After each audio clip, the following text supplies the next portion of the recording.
إن الحمد لله نحمده ونستعينه ونستغفره ونعوذ بالله من شرور أنفسنا ومن سيئات أعمالنا. من يهده الله فهو المهتد ومن يضلل فلا هادي له. أشهد أن لا إله إلا الله وحده لا شريك له وأشهد أن محمدا عبده ورسوله. يا أيها الناس اتقوا ربكم الذي خلقكم من نفس واحدة وخلق منها زوجها وبث منهما رجالا كثيرا ونساء واتقوا الله الذي تساءلون به والأرحام إن الله كان عليكم رقيبا. لپاش سپاس و ستایشێکی بێهەمتا بۆ کردگاری مەزنوو، داواکردنی درود و ڕەحمەت بۆ سەرگیانی پاکی پێشەوەی مرۆڤایەتی محەممەد صلی الله تعالى عليه وسلم. شریعەتی پیرۆزی ئیسلام شریعەتێکی تۆکمە لە هەموو بوارێکە. شێوازی تەطبیقی شریعەت زۆر گرنگە و پێویستی بەوەی ئینسان فقهی ئیستیطاعە بزانێت. رب العالمین لە قورئانی پیرۆزە ئەفەرمێ فاتقوا الله ما استطعتم، چەندێ تواناتان هەبوو چەندێ توانیتان لە خوددا بترسن و تەقوای خواتان هەبێ. ئەفەرمێ ربنا ولا تحملنا ما لا طاقة لنا به، خوایان شتێک کە ئێمە تەحملی ناکەین و توانامان نییە بارێکی وا نەخەیتە سەرشانمان. ورب العالمين باركاني شريعتي سهل وآسان كردو لسرمان. بوي أفرمي لا يكلف الله نفسا إلا وسعها، شنت وانا ومقدرتت هي أوندا بار لسرشانتك أوندا الزحمة أكيوة سرشانت. لهمو بواركاني شريعتها بو شوازي تناند واجب وفرض كان نسنة كان واجب وفرض كان. أجر توي مسلمان بأندازي استطاعي خود جيبجيك أفرمي صلي قائما وستان بپێوە ولا حضور رب العالمين لە نوێژەکانمانە واجبێکی شەرعیە و شەرتێکە ڕوکنێک لە ڕوکنەکانی نوێژ. ئەفەرمێ صلي قائما پێغەمبەری خوا صلی الله عليه وسلم بپێوە نوێژەکە جێبەجێکە. فإن لم تستطع فقاعدا، نتوانی اینجا حکمی دووەم دەست پێەکە بە دانیشتنەوە، نتوانی بە ڕاکشانەوە نوێژەکە جێبەجێەکە. واتە فەرزەکە کۆمەڵێ ڕوکنی فەرزەکە نامێنێ لە پێناو چییە؟ لە پێناوی ئەوەی کە تۆ ناڕەحەتی نەیەتەڕێت. هەر لەم پێناوەیە لە کاتێکا تۆ سەفەر ئەەکەی رب العالمین کۆمەڵێ بەڕامیجی زۆر تایبە بۆ تۆی مسافری داناوە. نوێژەکانە کورت ئەەکەیتەوە، جەمعیان ئەەکەی، نەخۆش ئەەکەوی، تەساهولاتە بۆ ئەکا. ئەگەر چی ئەو بابەتێکی ترە پێوتێ فقهی تەیسیر، بەڵام نزیکە لە فقهی ئیستیطاعەوە. ئینسانی مسلمان ئەبێت جوان لەوە تێبگا چەندێک توانای هەیە چەندێک دەسەڵاتی هەیە بە ئەندازی ئەوە شریعەتەکەی خوا تەطبیق ئەکات و جێبەجێ ئەکات. لە مەسائیلی حەجە ئەگەر تۆ ماڵت نەبێ، لە مەسائیلی زەکاتە ئەگەر ماڵت نەبێ، هەمووی ئیستیطاعە ئەوەی کە تۆ هەتە لەسەر واجب ئەبێ نیتە لەسەر واجب نابێ. حتى لە ڕۆژوە ومن كان مريضا أو على سفر فعدة من أيام أخر، کار ئاسانیت بۆ ئەکا. ئەگەر تۆ نەخۆشی لەسەر سەفەری ڕۆژانێکی تر ڕۆژوەکانت بگرەوە قەزای کەرەوە. ئەم بابەتێکی زۆر گرنگە بۆ ئەمڕۆی گەنج کە ئێمە تێبگەین. فقهی شریعەتی ئیسلامی نەگۆڕە، بەڵام دابەزاندنی بۆ ناو کۆمەڵگا فقهێکە پێویستی بە تێگەیشتنە لە فقهی ئیستیطاعە و توانە. ئەبێ بزانی توانای فەردەکان تا کوێیە، توانای کۆمەڵگا تا کوێیە. بۆیە ئەبێ حاکمێکی مسلمان هەبێ و شریعەتی خوار جێبەجێ نەکە. بەڵام ئێستا ئەوەندەی توانە هەیە، ڕۆژێک لە ڕۆژان توانای هەبوو تەواوی شریعەت جێبەجێ ئەکە. فەردێکی مسلمان ممکنە هەندێ بابەتی شریعەت جێبەجێ نەکە، بە گوناهیش لەسەری نانووسرێ. ئەمڕۆ ئەوەندە ئیستیطاعی هەیە، ڕۆژێک لە ڕۆژان ئیستیطاعی هەبوو زیاتر ئەکە. نەجاشی ئیمانی هێنابوو، سەرۆکی گەورەی وڵاتێکی ژوو، سەرۆکی حەبەشە بوو، بە ئیمانداری وەفاتی کرد و تەغییری حکمیشی پێ نەکرا، بەڵام لەو ڕێگایە ڕۆژ پێغەمبەری خوا صلی الله عليه وسلم نوێژی لەسەر جێبەجێ کرد. لە ئاستی فەردەکانیشە بەم شێوازەیە. فەردێک تۆ ئەبینی وەکو مؤمنی ئالی فرعون لە پەنای فرعونایە، وەزیری دەسەڕاسی فرعونە، مشورەتی لەگەڵا ئەکا فرعون کەچی لە پێگەکەی خۆیان ماوەتەوە و کاری خۆشی جێبەجێ ئەکا. وتغييرێکی گەورەشی پێ ناکرێ هەر ئەوەندەیە دیفاعێکی زۆر بچووکی لاوەکی لە موسا عەلەیهی السەلامەکە. ئەم بابەتە لەناو تەواوی پرۆژەی ئیسلاحیە، تەواوی پرۆژەی ئیسلاحی، تەواوی پرۆژەی فەردی، تەواوی پرۆژەی نوێژەکانمان حتى هەموو ئەمە بابەتێکە کە پێویستی بەوەیە ئێمە ورد مامەڵەی لەگەڵاکەین. یعنی بیرکەرەوە معاذ یەک پێشنوێژی ئەکا و ئیمانداران شکاتی لێ ئەکەن لەبەرەوەی نوێژەکەی درێژە. پێغەمبەری خوا صلی الله عليه وآله وسلم لە زەمەنی خۆیە ئەفەتان ئەنتە یا معاذ، ئەتەوێ خەڵک تووشی فیتنەکەی، خەڵک لە تااقەتیان دەرچێ، ئەمە ئیشی فەردە، تۆ وەکو فەردێک توانات هەیە نوێژەکە درێژکەیتەوە، بەس وەکو دەسە جەمعی بۆت نییە، ئەمەی خۆت فکرەکەی خۆت فەرزکەی بەسەر ئوممەتە. بۆیە فەرمووی ئەگەر نوێژت کرد فقرأ والليل إذا يغشى والشمس وضحاها ألم نشرح لك صدرك للرواياتك. فرموي أجل نيجي بخلقي كر والليل إذا يغشى بخينا والشمس وضحاها بخينا ألم نشرح بخينا آية كرت كان يا أبو بخينا.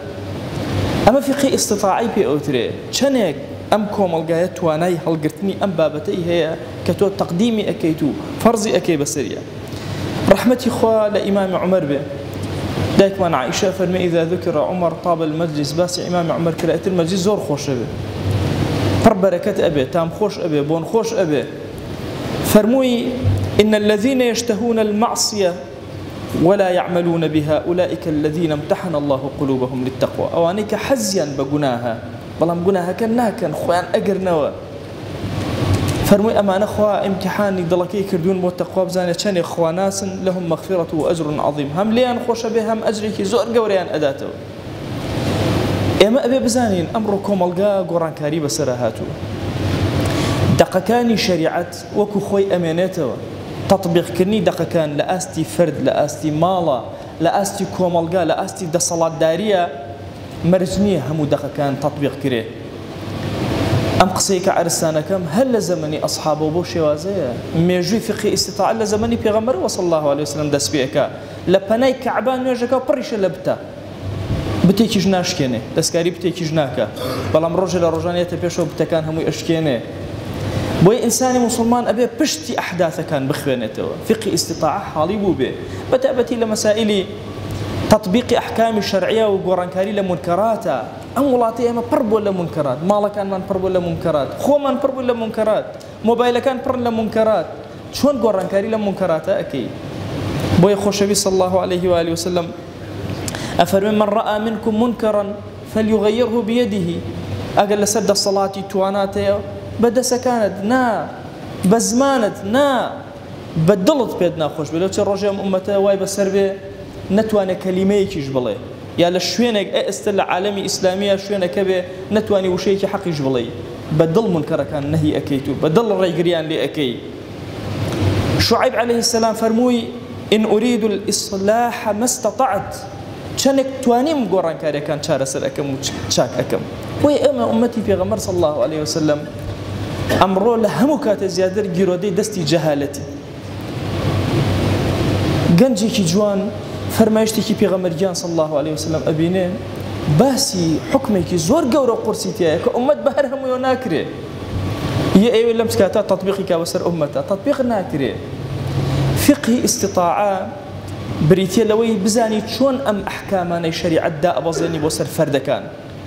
حتى مسألة فقه استطاعة لأن فريق وبون فريق فرقك لو أشتو عزيمة بقوة برقي زحمة أجري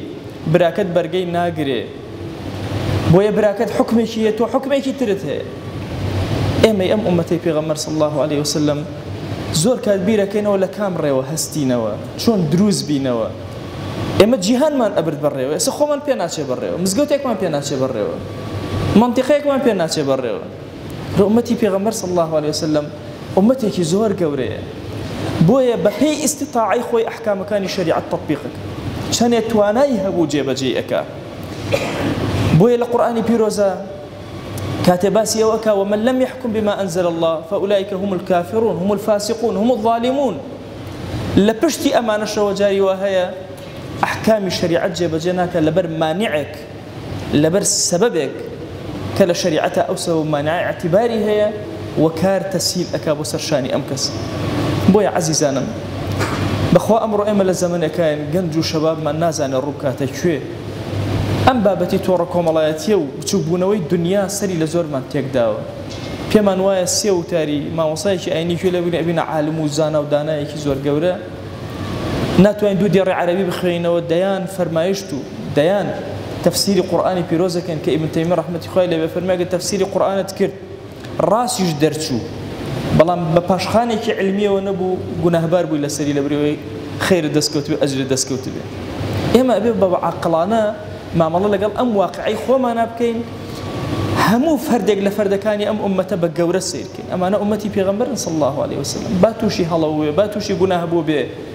لەوە ئەچێ ئەو کەسەی کە ئەیبینی تۆ ئاوە تووشی گوناهێک بووە بەو گوناهە گەورەتری لە کۆڵ خۆی کرد بێتەوە لەوە ئەچێ ئەلەما ئەجرێکی زۆر گەورەی دەستکەوت بێ بەعکسی ئەوەی کە ئێمە بیری لێ ئەەکەین فقهی شریعەت زۆر قوڵە تەطبیقی شریعەت زۆر گەورەیە بۆیە لە هەموو کاتێ زیاتر ئەمڕۆ پێویستمان بەوەیە لە فقهی ئیستیطاعەت هەیە بگەین بزانین چەندێک دەسەڵات و توانامان هەیە نابێت لە حەجمی خۆمان زیاتر هەنگاو بنێن لە جیهانی ئیسلامیە بە مێژووی جیهانی ئیسلامی لەکوێ لە حەجمی خۆی زیاتر هەنگاوی نابێ زۆر زەرری کردووە فەرموو لە ئەمڕۆ لە عالمی جیهانی ئیسلامی ببینە چ مسلمانە کوژرا لەم عمرەی ئێمە کە بینیمان چه حرەکاتێکی گەورە ئیسلامی هەمووی فەوتێنرا هەموو هۆکارەکانی چین تێنەگەیشتن لە فقهی ئیستیطاعە پێغەمبەری خوا صلی الله عليه وسلم کۆتا قسەم لە خزمەتتانە جەنگی لەگەڵ هەموو عەرەبانە کرد بەس لەگەڵ قوڕەیشی تەواو کرد ئینجا جەنگی لەگەڵ عەرەبا دەست پێ کرد عەرەبی تەواو کرد ئینجا لەگەڵ ڕۆما لە زەمەنی پێغەمبەر صلی الله عليه وسلم یەک شەڕی لەگەڵ فورسا ڕووی نەدا لە دوای پێغەمبەر صلی الله عليه وسلم جەنگ لەگەڵ فورسا ڕوویدا ئەمە ئەوەمان پێ ئەڵێ ئیستیطاعی ئومەت لەکوێ بێ هەتا ئەوێ تەطبیقی شریعەت ئەبێ لەولا شریعەت تطبیق نابێ بەڵام شریعەت وەکو خۆی ئەحکامەکانی ئەمێنێتەوە هەتا ئەو کاتێ ئومەت ئەتوانێ هەڵسێتەوە و تاک بە تاکی ئەحکامەکانی شریعەت جێبەجێ بکات خوای گیان داوات لێ ئەکەین بە ناوی جوانت وەصیفەتی بەرزە بە ئیسمی عەظەمت ڕەحمەت و بەزەی خۆت بەسەرمانە ببارێنە عەفوی خۆت بەسەرمانە ببارێنە لێمان خۆش بە یا ئەکرەم الئەکرەمین دەروی خێرمان لێکەرەوە یا رب العالمین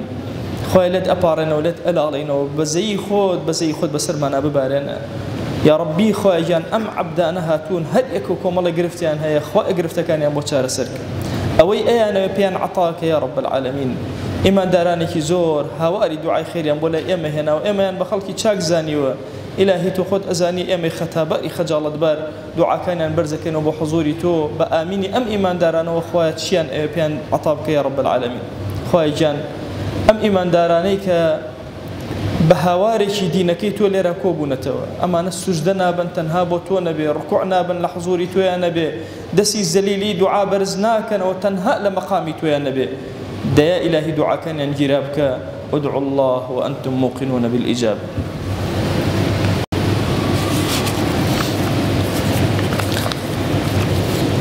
الحمد لله رب العالمين والصلاة والسلام على خير خلق الله محمد وعلى آله وأصحابه الكرام وتابعيهم بإحسان إلى يوم الدين. أوصيكم عباد الله ونفسي قبلكم بتقوى الله وكثرة مخافته فإن التقوى شعار المؤمنين ودثار المتقين ووصية الله تبارك وتعالى في وفيكم وفي الخلق أجمعين. وشوي سكام شريعة إسلامي شريعة فرق جورن قردوا لا ينكاش توك ما كردين جاقرت شوي فرماوان شو يا ساور رساش بي إيمان يانره رب العالمين كإيمش خلقي كردين مي جو ظروف وزمنك يتش دروسي كرديني ويش خاص زانانش كشريعة قرد كاتي ونو قردش بنما جيبا جيما كريو رنگار روی بو تامه قد و احکامك شریعتی جیب جه کرمه روزلیلیش ما بونو فرو احکامك ما پنا جیب جه نکریا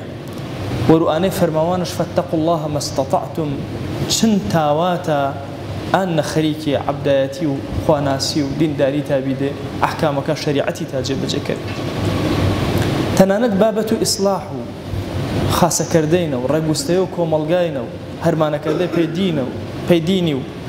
دعوة بانجواز كردينا شو چن جركم بو ها جا إصلاح چن توانام بو چن طاقتم بو أن متاو إصلاح تا چني كرو خاص تا چني كرو برو خاصة تا برو زيادة متاونا والله حياة بيغمري وانيو صلى الله عليه وسلم سيرته وشويسي وانيو سيرته زانايا جوانيو جيانو زانايا هنو زانايا كوانيو أجول كشي وفرق وروانيو قر حياتج والله أن علم مش خريق بأن كشي بيغمرياني صلى الله عليه وسلم وانيو تشاني زالي وياريش كد وابي بازاري لبازاري نقصيش كد تشاني الصحابة يانا نهر مانك يانا بريكري يعني أن بس هذه سيرة بيغمري وانيو صلى الله عليه وسلم هسكري يكوش مشقة جنياتنا كشي بي شخصي وتري مشقتي فرق جورا بس كشي يومي ورا سماو إنساني كحياتك جوانوا كأين غلطي فرق جورا تاريخ إسلامنا ومجوء إسلامنا كهستش بنكريونا كمل قاعدة ما هني فرموا إذا ضاق الأمر اتسع المشقة تجلب التيسير إما أشم إنشاء خازية من ما بو بين أحكام قرصك شريعتي دائما ملو خلقي أشم تساهل كلمة شني خلقي فقه استطاعتي بزان ما إيكاسات شن تواناشان آخر شريعتنا النمي وشن مهمنا نتاواج ببيوا ببالكوتي وكروج بنشتري وكروج روشي وشن مهمنا شريعتنا كاينا السفري وانا رنقا فرما شقتي تجنبو شريعة مجال جدان كروشي كيج مارو نوكاتي وترنا جيروشو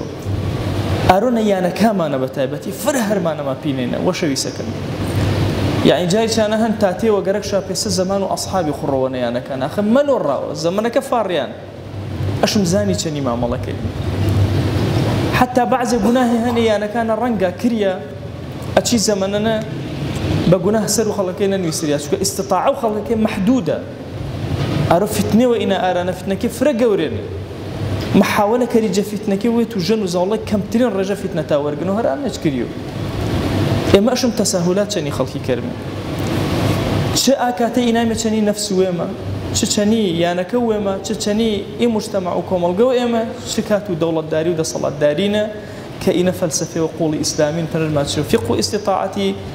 هري وجائمة بتابتي جنجو شباب كما أشم خاص إناي وانا تاتوشو غلطي نبا حكم داي سرو إيمان داران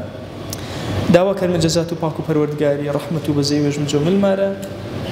دعوة وانا كلمة برحمتو ويل بزي ويل كرم ويل مجمل مارا وعفو ما كرو قبول ما كرو يا أكرم الأكرمين وأوصيكم أيضا بالصلاة والسلام على رسول الله حيث أمرنا الله تبارك وتعالى في محكم تنزيله قائلا إن الله وملائكته يصلون على النبي يا أيها الذين آمنوا صلوا عليه وسلموا تسليما اللهم صل على سيدنا محمد وعلى آل سيدنا محمد وبارك على سيدنا محمد وعلى آل سيدنا محمد كما صليت وباركت على إبراهيم وعلى آل إبراهيم إنك حميد مجيد اللهم اغفر للمؤمنين والمؤمنات وللمسلمين والمسلمات ولمن أنشأ هذا المكان اللهم أعز الإسلام والمسلمين وأهلك الكفرة والملحدين اللهم انصر من نصر الدين واخذل يا رب من خذل الإسلام والمسلمين اللهم آت نفوسنا تقواها فزكها أنت خير من زكاها أنت وليها ومولاها آمين آمين والحمد لله رب العالمين أقم الصلاة يرحمك الله